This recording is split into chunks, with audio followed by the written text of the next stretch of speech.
so much. You guys, that's a command. Rest yourselves. We're almost at the end. Hello, everyone, and may I say for the last time officially, welcome to the White House. Yes. Well, we are beyond thrilled to have you all here to celebrate the 2017 National School Counselor of the Year, as well as all of our state counselors of the year. These are the fine women and a few good men. One good man who are on this stage, and they represent schools from across this country. And I want to start by thanking Terry for that wonderful introduction and her right on the spot remarks. I'm going to say a lot more about Terry in a few minutes, but first I want to take a moment to acknowledge a few people who were here. First, our outstanding Secretary of Education, John King.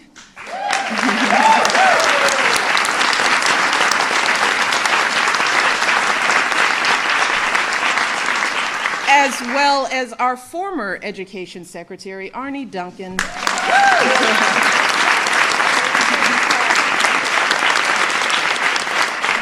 I want to take this time to thank you both publicly for your dedication and leadership and friendship. We couldn't do this without the support of the Department of Education under both of your leadership. So I'm grateful to you personally, and am very proud of all that you've done for this country. I also want to acknowledge a few other special guests we have in the audience. We've got a pretty awesome crew. You know, as one of my staff said, you roll pretty deep. I'm like, well, yeah, we have a few good friends. We have with us today Ted Allen, Lala Anthony, Connie Britton, Andy Cohen. Yeah, Andy Cohen is here. Carla Hall, Coach Jim Harbaugh, and his beautiful wife, who's a lot better looking than him. Lana Perea, my buddy Jay Farrow, Kelly Rowland, Usher. Ooh. Keep it down. Keep it together, ladies. Wale is here. And of course, Allison Williams and her mom are here. And all these folks are here because they're using their star power to inspire our young people. And I am so grateful to all of you for stepping up in so many ways, on so many occasions. I feel like I've pestered you over these years, asking time and time again, well, where are you going to be? I'm going to be in New York. Can you come? Can you come here? Can you do this? Can you tape that? Can you ask for that? Can you come? Can we rap? Can we sing? So thank you all so much. It really means the world to this initiative to have such powerful, respected, and admired individuals speaking on behalf of this issue. So congratulations on the work that you've done, and we're going to keep working. And today, I especially want to recognize all the extraordinary leadership team that was behind Reach Higher from day one. And this isn't on the script, so they don't know this. I want to take time to personally acknowledge a couple of people. Executive Director Eric Waldo. Where is Eric? He's in. You got to step out there. There goes Eric.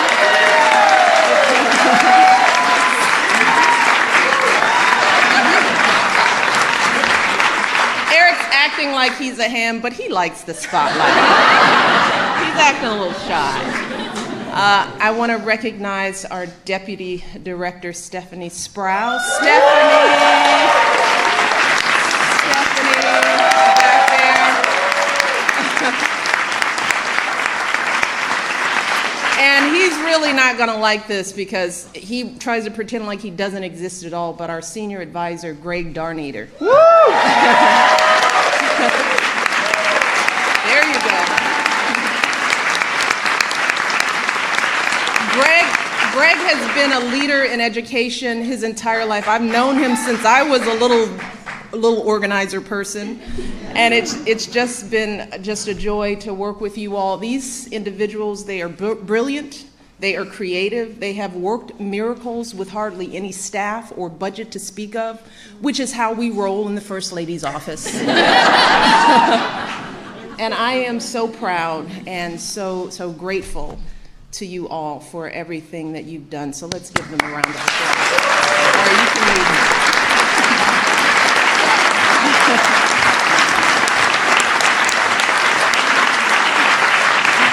And finally, I want to recognize all of you who are here in this audience. We have our educators, our leaders, our young people who have been with us since we launched Reach Higher back in 2014.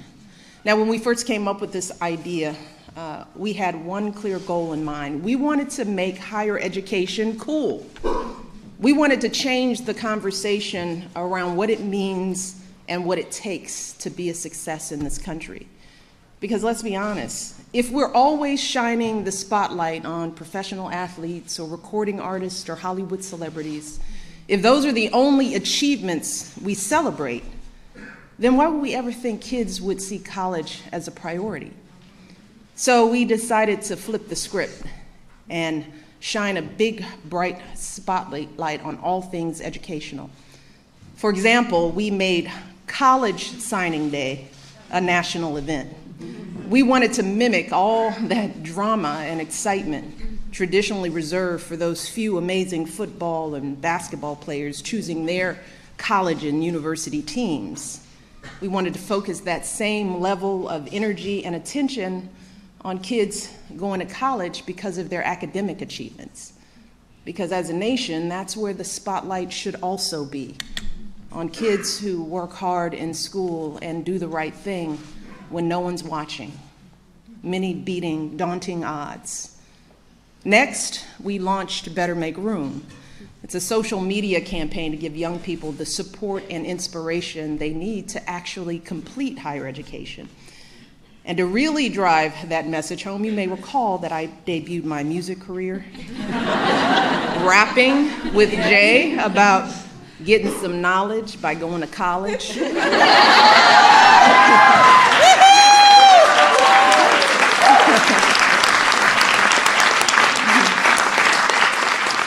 We are also very proud of all that this administration has done to make higher education more affordable. We doubled investments in Pell Grants and college tax credits. We expanded income-based loan repayment options for tens of millions of students. We made it easier to apply for financial aid. We created a college scorecard to help students make good decisions about higher education, and we provided new funding and support for school counselors. All together, yes. Yay! Thank you. You're welcome. All together, we made in this administration the largest investment in higher education since the GI Bill.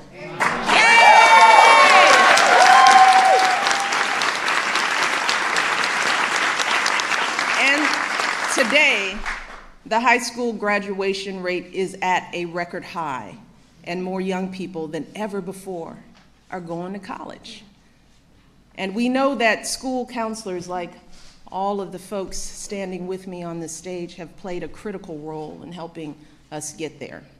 In fact, a recent study showed that students who met with a school counselor to talk about financial aid or college were 3 times more likely to attend college.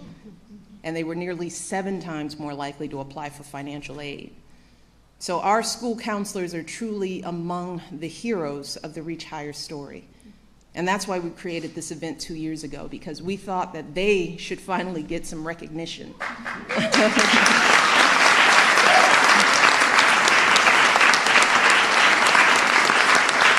We wanted everyone to know about the difference that these phenomenal men and women have been making in the lives of our young people every day.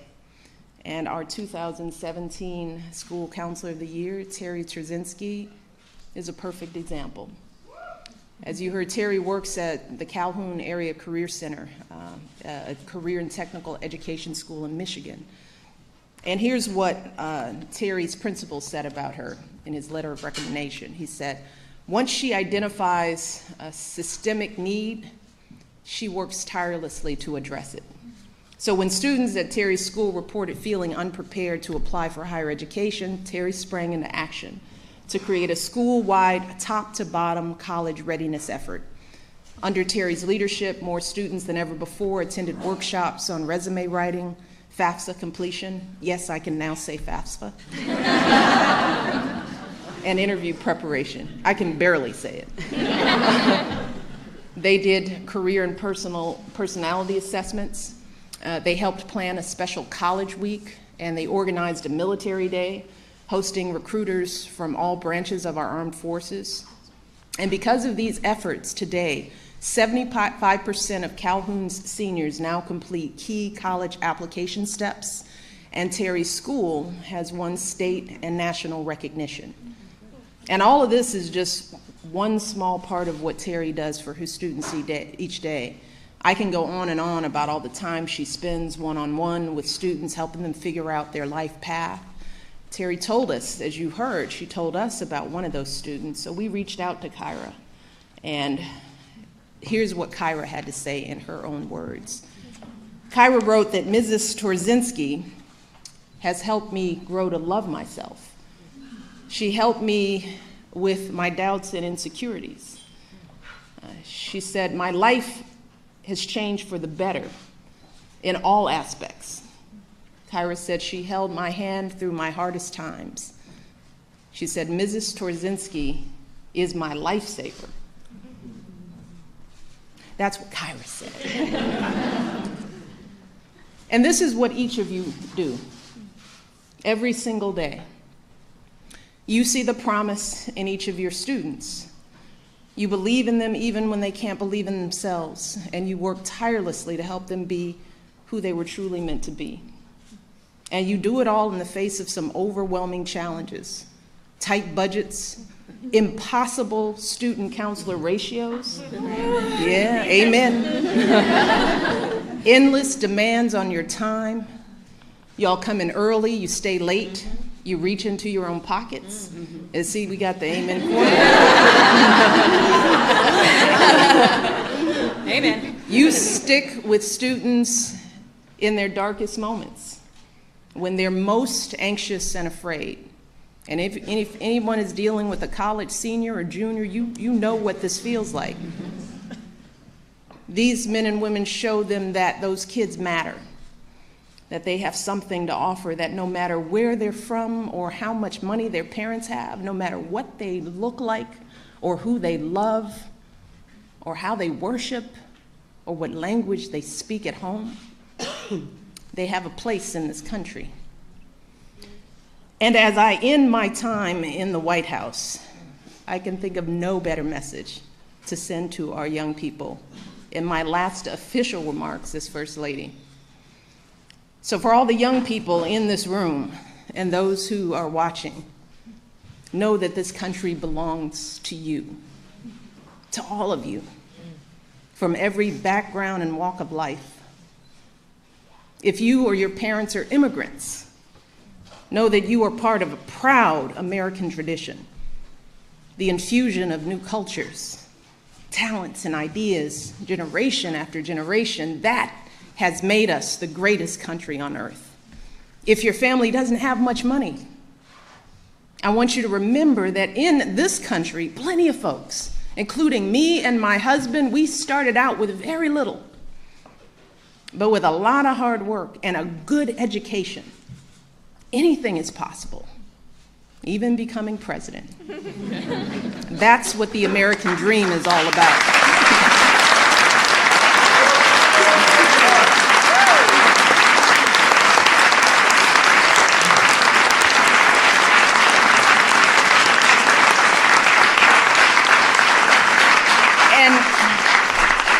If you are a person of faith, know that religious diversity is a great American tradition too.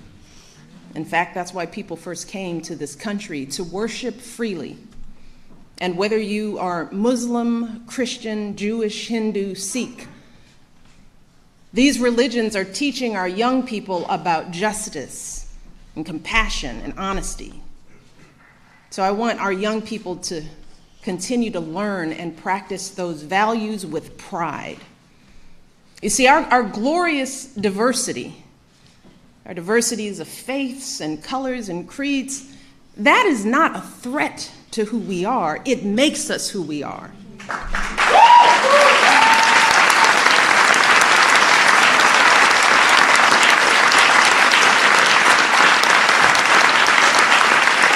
So to the young people here and the young people out there, do not ever let anyone make you feel like you don't matter or like you don't have a place in our American story, because you do. And you have a right to be exactly who you are. Yes. But I also want to be very clear. This right isn't just handed to you. No, this right has to be earned every single day. You cannot take your freedoms for granted. Now, just like generations who've come before you, you have to do your part to preserve and protect those freedoms. And that starts right now, when you're young.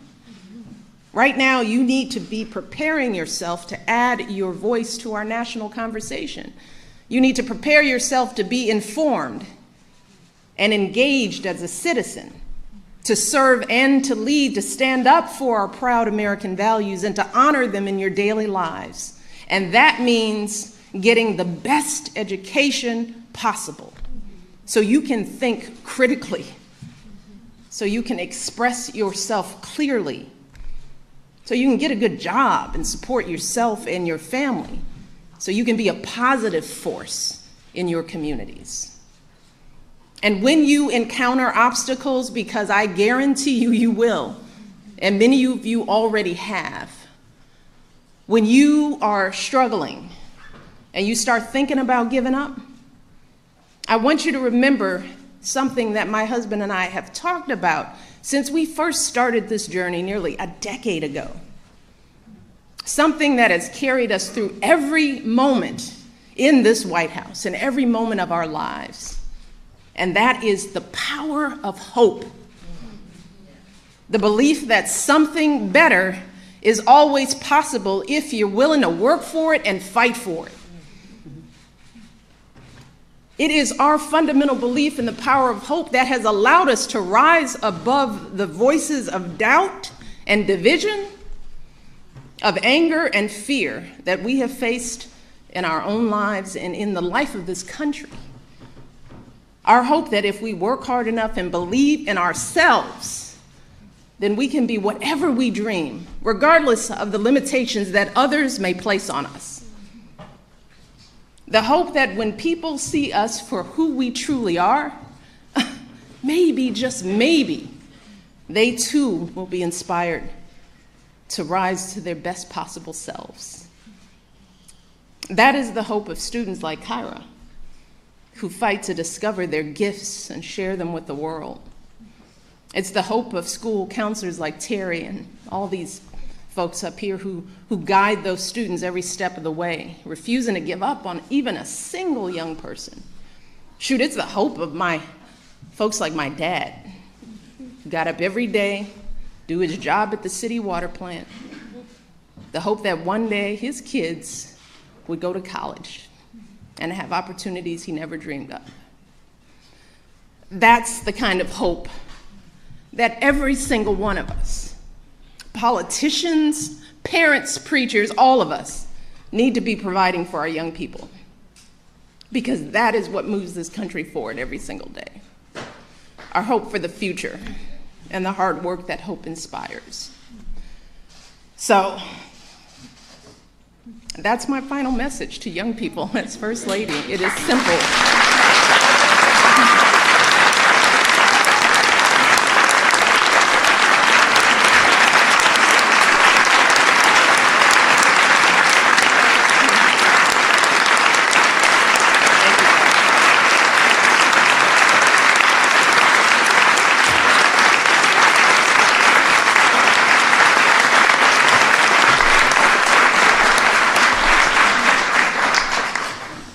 I want our young people to know that they matter, that they belong.